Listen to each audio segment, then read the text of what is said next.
What is that? Yeah, it's a World Cup holder. Like the soccer tournament World Cup? Holder. For the world.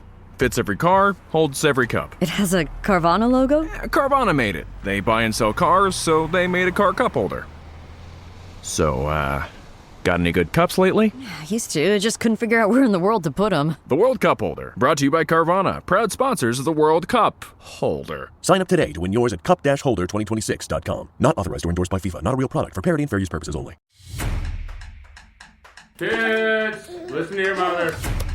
Mom!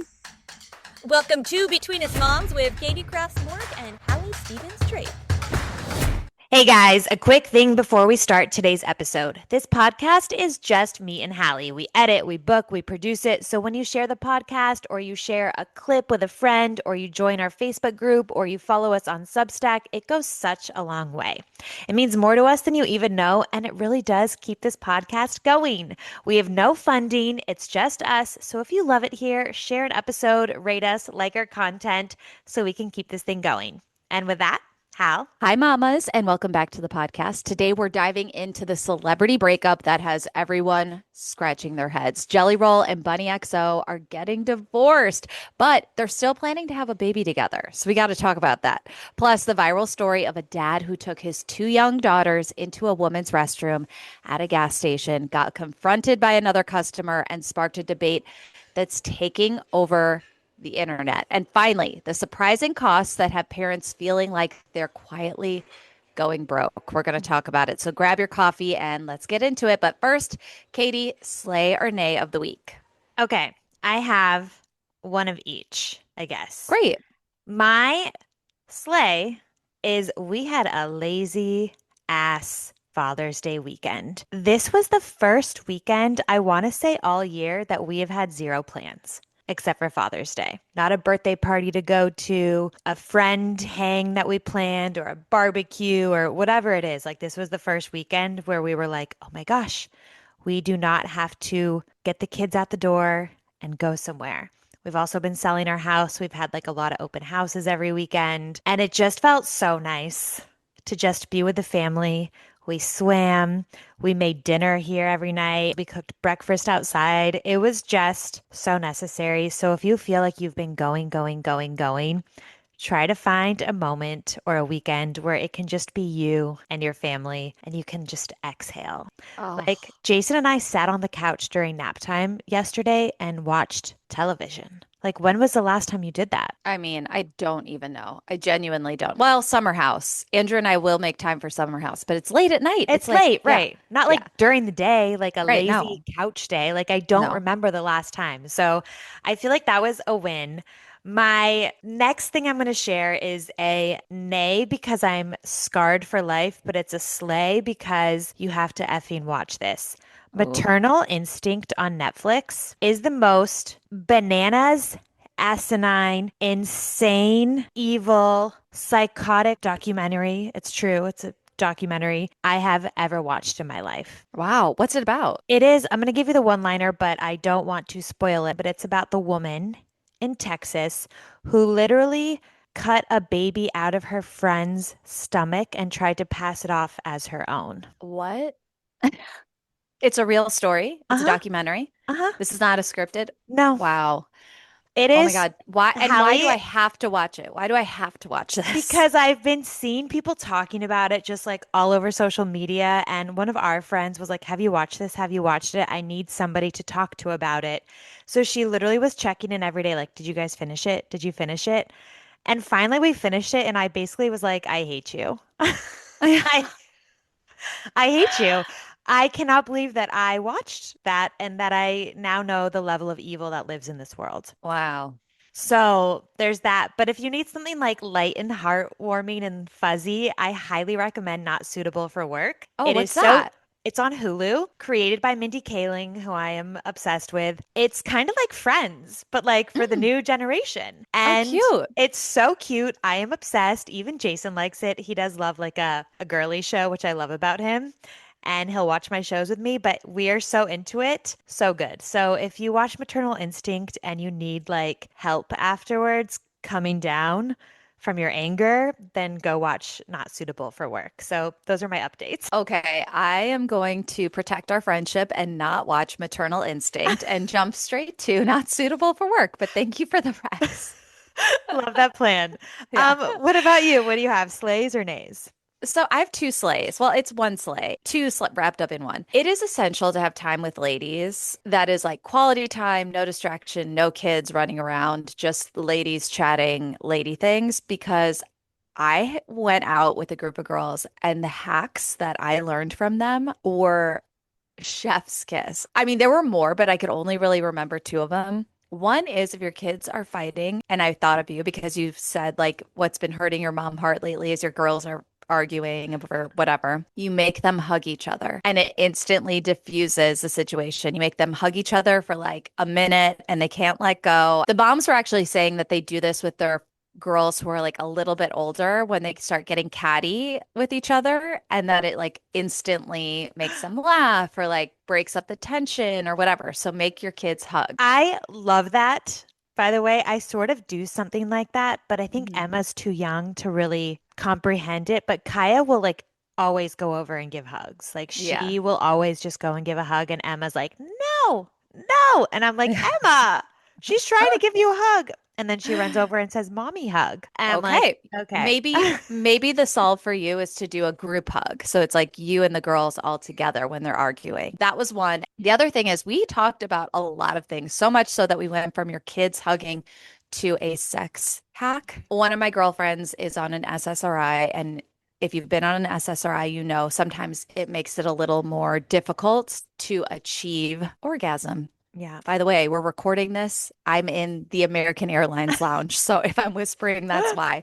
But anyway, Dedication. yes, she said that she's just been having a harder time getting there. And her husband, like, really wanted to help remedy the situation. Like, we love that. A man who's not just in it for himself. He had read an article that women can actually take Cialis. What? Cialis, which is What? like What is that? it's like Viagra. Wait, what? It's a version of Viagra. So she said she did it. She took a half a pill and she said she orgasmed like she was 20 years old. She said it was a minute long. No. And she said it works like a charm and she wants all the ladies to know. So she gave me permission to share this tip on the podcast. Okay, wait. Without her name. Have you have you done it yet, or do you plan to do No, this? I don't know that sometimes I could probably use an assist, but I don't need it now. But bet your ass, if the day comes I do, I'm going to try it because why not? Yeah, Men use it. I And know. of course, they only make it and market it towards men, not women. Don't get Oh my me God. started. Do not get me started. I But have to get you started for a second okay. because I saw this tweet, I still call it Twitter, that Mhm. was like, oh, we're studying like men's orgasms and men losing their hair, but we have yet to really study the freaking uterus, which regenerates every month. Like, Right. what is wrong with society? And I was I like, know. bingo. Anyways, continue. Yes. Okay, No, so literally. in the future, you will. Yeah. And I just Okay. thought she was like, women need to know this. And I agree. So I am sharing that information with the masses, pass it along. She said it was incredible. She said she will be doing it again. It does stay in your system for like 36 hours, which Oh. is fascinating. Does that mean So you're just like super horny for 36 hours? she said it's more like you can feel there's blood rushing there, What? which is what, obviously that's what Yeah. it does to a wiener. But for 36 hours. Yeah, but I don't know that you're like revved up. That's a good follow-up question. I didn't do my due diligence on the journalism. I will follow up and find out. But honestly, like I love being with a group of women that share their hacks. That just are like, here's the problem we are having. Oh, I've got a solve for you. I can fix that for you. Like we could Yeah, really run the world. I am sorry, but we could. I Put a know. woman in the White House is all I got to say. A Ugh. woman president, fully female Congress. I would I love know. to just see what could happen. But anyway, by the way, not medical advice, alleged, all the disclaimers. I love that. And I totally agree. There's something truly recharging and refreshing and resetting about just hanging with other women. Yeah, it's the jam. Truly. And also, like dressing up for other women. I like to look good for Andrew, but I love to put on a fun, funky outfit for a ladies' night. I know. When I had a mom's night here, I so many cute moms showed up, like adorable. Like they had like their hair done so well and like cute little jackets, and I was in my sweats and I was like, Katie, why did I No, think not to get dressed up? Like, because you no, do feel better about yourself too. no, but listen, when it's a home hang, I'm in my sweatpants. Like Okay. women should be able to be cozy together. I'm talking if we're leaving the house and we're going, like we went to a concert. So, So it's fun to dress up. Yeah. yeah, Yeah. fun to dress up. Okay, we have so many headlines that we like had a hard time choosing this week because there was so much that had us texting each other. But Katie, let's dive into the first headline that made us text each other this week. Jelly Roll and Bunnie XO are getting divorced. And we like this topic because these are people we've never talked about on this podcast before, but the internet is going wild. Like TikTok, Instagram, everyone has something to say. So I wrote out some notes just to make sure that I understood the full story. And I am going to now read you guys my notes so that you are fully caught up on this story. Jelly Roll and Bunnie XO are getting divorced, but they are still planning to have a baby together. Bunnie XO, whose real name is Alyssa DeFord, revealed this on the Dumb Blonde podcast. She said, "We're having a baby together. We have been the most unconventional couple that you guys have ever encountered." She also talked about their fertility struggles, their embryos, and said that they're going to co-parent together. She also said that he is her best friend, that nobody cheated on the other person. It's literally just that they served their purpose for each other. But she also said, quote, "I'm not going to say anything about his actions because I don't feel like it's the right time and I don't feel like it's my place. Let's also remember that in 2025, he did admit to cheating on her." Mhm. Bunnie XO also said that she was not in favor of the breakup, saying that the divorce was, quote, "not mutual." For his part, Jelly Roll talked about the divorce during a concert on June 18th and said, "I wasn't going to talk about this tonight, but while we're talking about liars, the internet is a liar too. Me and my wife are best friends. We will always be best friends. We just got off the phone. Nobody cheated on nobody. That will be my best friend forever." They don't have any kids together, but he is a dad to an 18-year-old and also a 9-year-old.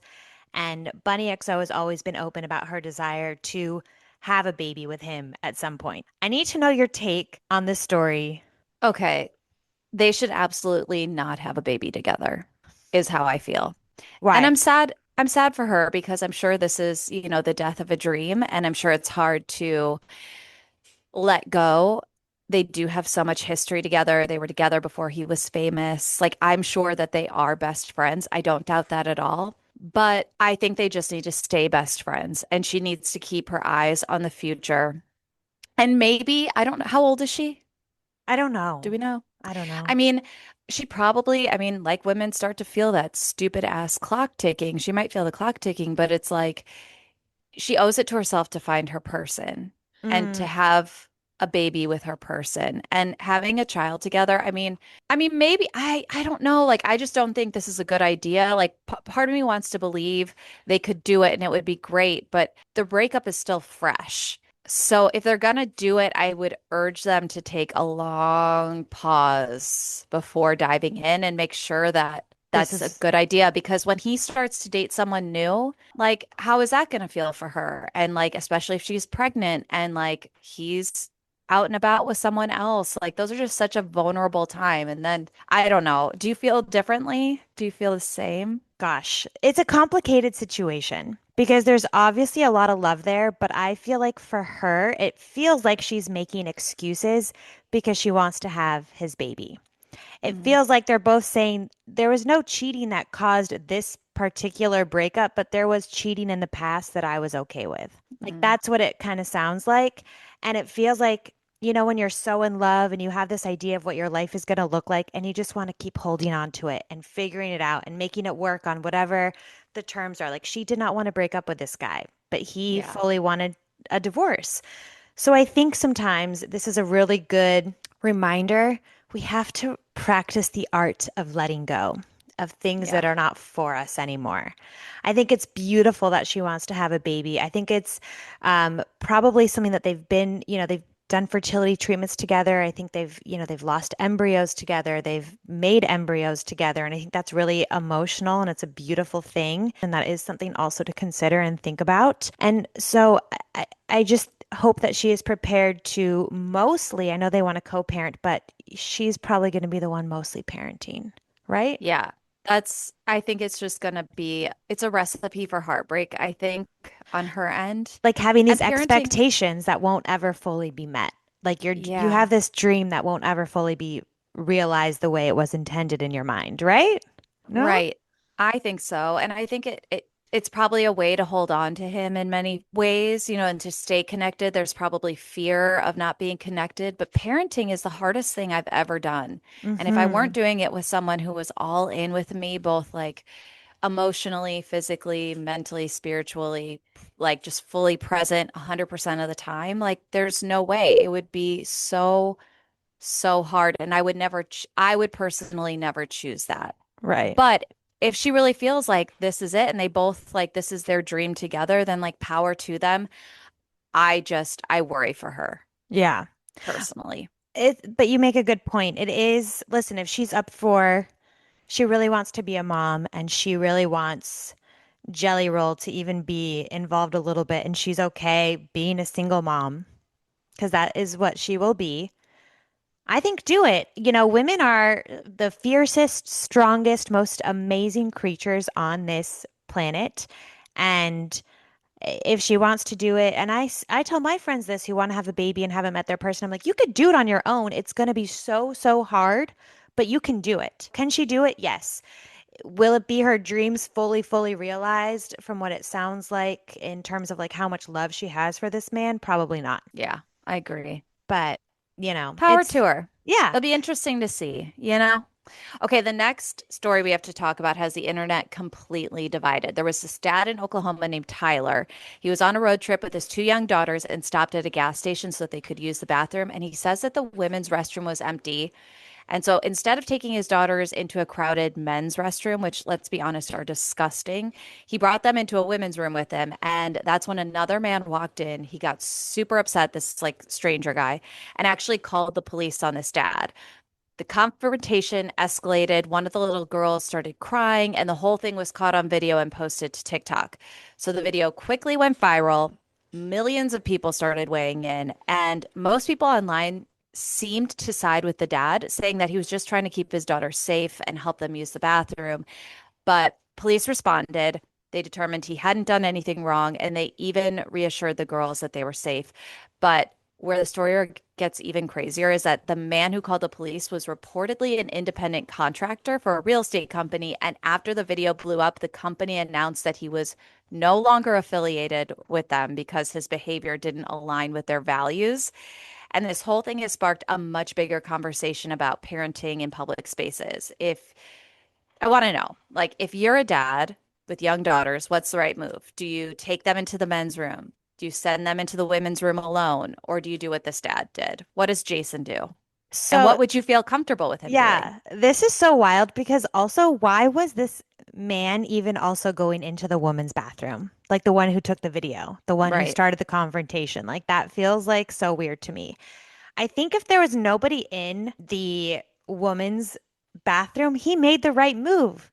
Like, I don't want to go into a gross smelling men's bathroom. I think this dad did the right thing. We're lucky in that usually when we go places, I will take them to the bathroom if they have to go. Or if it's a diaper change, we go back to the car and we do a change in the trunk. On the flight, he did one of the diaper changes for Emma, and that's a different situation. I don't know. I guess I've never been confronted with this exact situation. He has taken Kaya potty one time, and he did go into the men's bathroom, and he was kind of like, never again, because it's just like so gross. And he was like holding her up, and he was like, no. So I don't mind taking her to the women's bathroom. I actually enjoy doing that. What are your feelings? Andrew takes Dylan into the men's room. That's, and Collins, but Collins is in a diaper, obviously. So it's less urgent when she Yeah. has to go. It's like we can just wait till we get somewhere private. But with Dylan, he does take her into the men's room. He's out with her a lot without me, and he will do that. And don't think his instinct would ever be to go in the women's room. But I'm not mad at this dad for doing it if the women's room No. was empty. I think I would never in a million years listen. I am too deep on TikTok to see the stories about perverts who hang out in a women's bathroom waiting for little kids to come in alone. Is So that I what would the big never send them in controversy is? solo. Like, Yeah. absolutely not. No. I think, yeah, I think like, they probably could have gone in alone, but this is not, we live in a strange, strange world and people are sick and I would not be mad at this dad. And I don't know if that other man deserved to lose his job. I haven't watched the video in full, so I don't know if he was like swearing. I know the girls were scared. He might have thought he was being protective of the little girls. I'm not sure. For a dad to go into an empty women's restroom with his little girls, this feels so silly. Listen, I also will never send my girls, I don't care how old they are, unless they're like, I mean, I think I'll still go into the bathroom with them and at least wait outside the door. Like, I will never be like, go by yourself into a public weird restroom, like while you're still a child under my Hmm. watch. I Yeah. don't, I don't know. Jason says I'm a little helicoptery, but that's just my Listen, vibe. I've seen the TikToks of weirdos Yeah, coming out of the bathroom. It happens, but I feel like the vast majority of people were like, this is a super dad. totally. He wasn't probably comfortable going into the women's restroom, but he did it because he knew it was the best, safest place for his girls. So, Also, he had two of them. It's not like you have one kid with you. Because, like, the yeah. stalls usually in public bathrooms are tiny, like, they're small.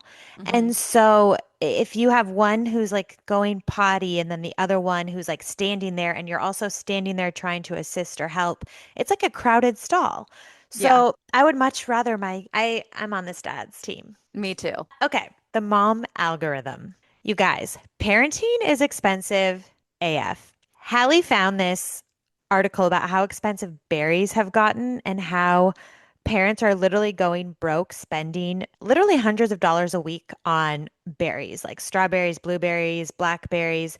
And then I found this article on the cost of extracurriculars like soccer, gymnastics, dance, baseball, t-ball, whatever it is. It is so expensive to be a parent these days. So I'm going to run down some stats for you. The Aspens Institute project in 2024 said that the average family spends over $1,000 on their child's primary sport. The figure represented a 46% increase since 2019. 48% of parents do spend less than $1,000 per year on extracurriculars, but the majority, 52%, spend way more than that. 12% spend over $3,000 a year on kid activities. Hallie, how much are Mhm. we spending on berries? How much are we spending on extracurriculars? What is your plan for extracurriculars? I feel like this is something that is so top of mind for parents of any age, whether it's like high school sports and thinking about uniforms, or it's like middle school, or that's younger kids just introducing them to team sports and extracurriculars. Berries, I feel like, are universal, and we all have been to a grocery store recently, and I know that a box of organic strawberries is $8. Oh, the blueberries here, the organic blueberries are 7 for a small pint. It's It's crazy. ridiculous. I do feel like all my money goes towards my kids. I'm not mad at that. It just is what it is. Buying them clothes, expensive. Buying berries, expensive. I was talking to a friend who has older kids, and I was like, God, I don't want to rush time, but it'll be so nice when both my kids are in public school and I'm not paying for school. And she said, yeah, but then you're paying for extracurriculars, which are like $500 a season for baseball or whatever. Her kids play baseball. And I was like, this is nuts. Like, it's just so expensive. So it is what it is. I would love if our listeners could drop any saving tips they have in the comments, please, because I am here for all the money hacks these days. I'm like really trying to be fiscally uber responsible. Like, I just don't know. We rip through berries in our house so fucking fast. That's why I sent you that I know. link, because I was like, this is my life. I feel like my grocery bills, like the way we kind of divvy up finances, I pay for all our groceries and I'm spending hundreds of dollars a week on berries. And I Oh, want to say that's a lie, but it's facts. same. So same boat. I pay for our groceries and I am spending, I would say every week I go and I usually have to go to two grocery stores a week. So I do like a Trader Joe's run and then I usually do like a Sprouts or a Whole Foods run. And combined a week, I'm probably spending around $300 a week on groceries, which is 36. That is $1,200 a month on groceries. That is expensive. And we don't make a lot of money on this podcast. I have a little part-time job. I don't know if people knew that, where I can work from home and I pay for our groceries. And it is so expensive. It is ridiculous. And I've also read, I think it was Cardi B that was like, I want my kid doing all the extracurriculars. I want them in soccer and dance and gymnastics and blah, blah, blah, blah, blah. Like I want them busy. But a lot of parents can't afford to have their kids in 3 to 4 extracurriculars, like Monday dance, Tuesday soccer, Wednesday this, Thursday swim lessons. Like it all just adds up. And so I'm also curious, where do you stand on, are you for the more things, the better? Are you like, it is so expensive, we're going to pick one? Are they too young to even be having that at the top of your mind? My opinion is while they're young, you put them in everything so they can figure out what they like. So we're just gonna grin and bear it and put them in everything. We're the good fortune to be able to afford it. But yeah, we're gonna do everything because I want them to figure out what they're passionate about and what they like and what is fun for them. And then we'll scale back and scale Okay. back hard. Yeah. Yeah. No, that's fair. And I think Yeah. too, a lot of times they say like the kids between the ages of like 4 and 6 is really when they start developing those passions and things that they're really excited about. And it really sets the ground level for finding what's interesting to them. And so they say like tennis or soccer or dance, like you should really have them in these activities, especially around ages like 3, 4, 5, 6 so that Mhm. they also understand responsibility. Like, we signed up for this. We have to be there at this time. We have to get dressed. We have to do these things. We have to make friends. We have to try our hardest and understand sometimes you win, sometimes you lose, or sometimes things are hard and you have to figure it out. And so I understand the importance of it. But man, I really feel for the families, especially in this economy, that can't afford to do all these things. Like, that's hard. Yeah. And I know they have a lot of scholarships for things. Like we do this infant safety rescue and they have scholarships. So it's definitely Oh, worth looking into. But yeah. I know it's hard and everything is so expensive. I just don't know how I mean, gosh, we've really gotten touched on topics here that could go much, much deeper, but I just don't know how anyone affords anything. Okay. Oh, What an and on episode. I that feel note, like we really I touched on know. like a big array of things. Thanks for hanging out with us on Between Us Moms. Don't forget to follow us for more mom content and good conversations on all the socials. We're also on Substack and have a newsletter filled with tips, tea, meal ideas, and mom stuff you won't want to miss. And we've got a secret Facebook group to connect and talk even more. Go find us.